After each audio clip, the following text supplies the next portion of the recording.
ग्रामस्थांनी जो तक्रार अर्ज दिलेला होता त्या अनुषंगाने आज आम्ही आता ही समिती 4 लोकांची समिती यांच्यासमोर आम्ही उपस्थित ग्रामस्थांसमोर दप्तराची पडताळणी केली। त्यामध्ये वित्त आयोगामधून ग्रामपंचायतीने ज्या कामावर खर्च केलेला आहे त्याचं सगळ्या उपस्थित ग्रामस्थांसमोर वाचन केलं। त्यानंतर आम्ही आता प्रत्यक्ष जी कामं बुक झालेले आहेत, खर्च केलेले आहेत, त्या कामांचे प्रत्यक्ष जागेवर पाहणी करता सगळ्या ग्रामस्थांसमोर फिरलो। त्यामध्ये काही कामं आहेत जी प्रत्यक्ष जागेवर कोणत्याही प्रकारचं काम दिसून आलेलं नाही।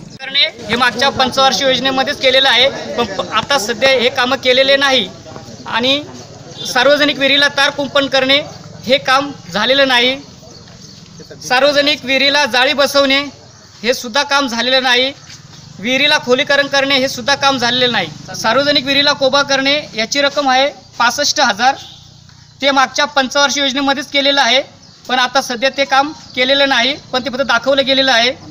आणि सार्वजनिक विहिरीला तार कुंपण करणे याची रक्कम आहे 75,000 आणि सार्वजनिक विहिरीला जाळी बसवणे याची रक्कम आहे 1,29,000 आणि विहिरीला खोलीकरण करणे याची रक्कम आहे 50,000। असे ह्या रकमेचे कुठल्याही प्रकारचे हे विहिरीचे कामं हे झालेले नाहीत। नमस्कार, 3D न्यूज मध्ये आपल्या सर्वांचे स्वागत। 3D न्यूज आता संपूर्ण महाराष्ट्रभर 3D न्यूज मध्ये प्रतिनिधी नेमणूक चालू आहे। तसेच स्क्रीनवरती दिलेल्या नंबरवरती कॉल करा आणि आमच्या 3D न्यूज चॅनलचे अधिकृत प्रतिनिधी व्हा।